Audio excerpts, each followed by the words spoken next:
morning and welcome to another Money Morning Routine. Today's my birthday. Today I am 39 years old, so not a lot happening today. I'm going to say it is pretty chill. I want to get my spending highlighted and updated. It's been a while, a couple of days since I've done that. Sometimes I'll update with my highlighting later on down the road. Sometimes I don't do it for days at a time, but as long as my spending is written down, I'm okay.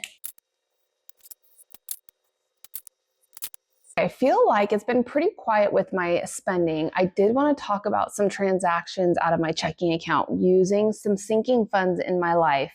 So I had a vet visit for Toby, our dog. We discovered a growth on the side of his face. There are tumor cells present, so now we're taking the next step. We have to have it completely removed on the 21st to send into a lab to figure out what kind of cancer we are talking about. So 198.76, this was just basically, I got his, he's on Brevecto for tick and flea, and then this is just for that original assessment of the growth. So I used $198.76 of my pet sinking fund. So here's the vet visit here, and then here's the savings inflow into my life as a deposit, which of course brought my checking account balance back up. Now, yesterday, I did do something a little crazy. I wanted to do it before they sold out. So last year, we've had the same Christmas tree probably for the last 4 years. And one of the sections finally died, like there was no coming back. So we decided we wanted to get one of the Home Depot twinkling trees. And so I went down to Home Depot. I spent $310.45 because the tree we got was actually 3 feet smaller than the one we previously had. So it was quite a bit more cheaper than the last one we bought. The last one we bought was also flocked. I'm not a fan of the flock trees just because the flock can actually fall off the trees. And if your pets eat too much of it, it can be hazardous. I didn't want Dante putting his hands on it and getting it all over. So we ended up just getting a non-flock twinkling tree for $310.45. So I put the Home Depot purchase here, just used my checking account cushion. And then when I got home, I just made a transfer from my holiday sinking fund, which was a savings flow into my life, back into my checking account for the same amount, which brought my checking account balance back to $2,628. So a lot of difference. I'm using this is like the perfect example of why sinking funds are so important in your life. It goes to show how much we spend outside of just our budgets. And what I mean by that is bigger purchases where we feel like we're not prepared. These are the purchases that I feel like a lot of people end up putting on a credit card that puts them in debt. Vacation sinking fund, pet sinking fund, holiday sinking fund. It just helps you prepare so you don't have to rely on debt when those expenses come up.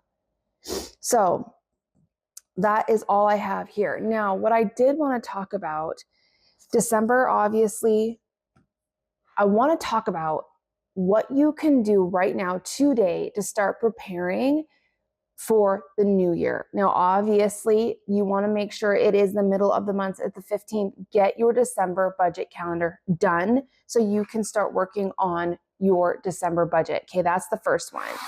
But what I really want to show you, so one of the first things that you can do to start preparing for the new year is figuring out your savings goals. This is really critical because without savings goals and being really clear and descriptive of what you're trying to accomplish with your money, anytime you have extra discretionary income, maybe in your budget, maybe you get a bonus at work, maybe you're dealing with a tax refund, something like that. And I get the question, Nico, where is the best place to put this money? It depends on what your goals are. If you have clear, specific goals, you'll never have to ask that question. You'll know exactly where to throw your money. Now, of course, you want your goals to be short, medium, and long-term goals. You want to figure out, so I have yet to fill mine out, but this is the new Budget by Paycheck workbook, and I'm going to be using the full size version, and I have a different cover on mine. I'm just using the black floral design. So what you want to do, first thing, okay, if you haven't established a clear purpose or finding your why, fill out and really dedicate some time to this worksheet. I cannot tell you how much discovering your why is going to change your financial journey. Do this step. Don't skip this step. It's number 1 on my budget by paycheck method. Now, the next thing you want to work on, and you can see I started filling in my membership and subscription reminder worksheet. You need to figure out your goals. Short, medium, and long-term goals. And then I want you to put a number next to each one. Like if you have multiple short-term goals, which one is the number 1 priority in that list? So if you have multiple goals in each section, I want you to prioritize those. It gets real clear which ones you want to throw your money at. So fill out the goal worksheet. You also, I have a free sinking funds savings tracker in my free resource library. Check out the description of this video. Figure out what sinking funds you want to have for the year.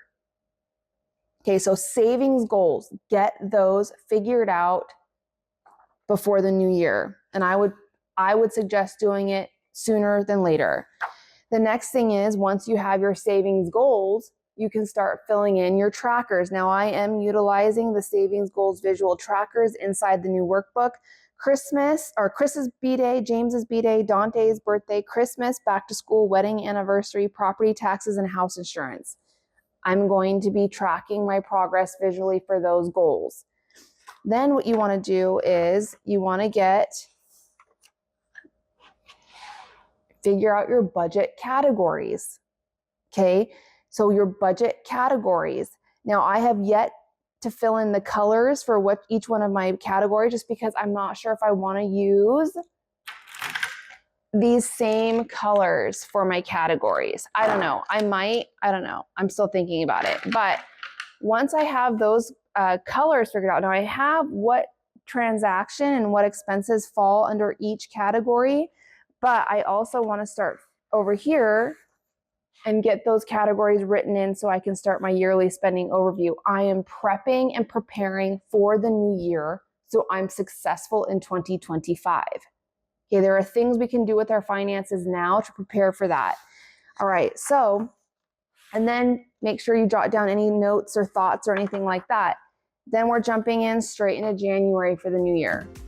And it's going to be here before we know it, especially with all the holiday busyness and craziness. So that is my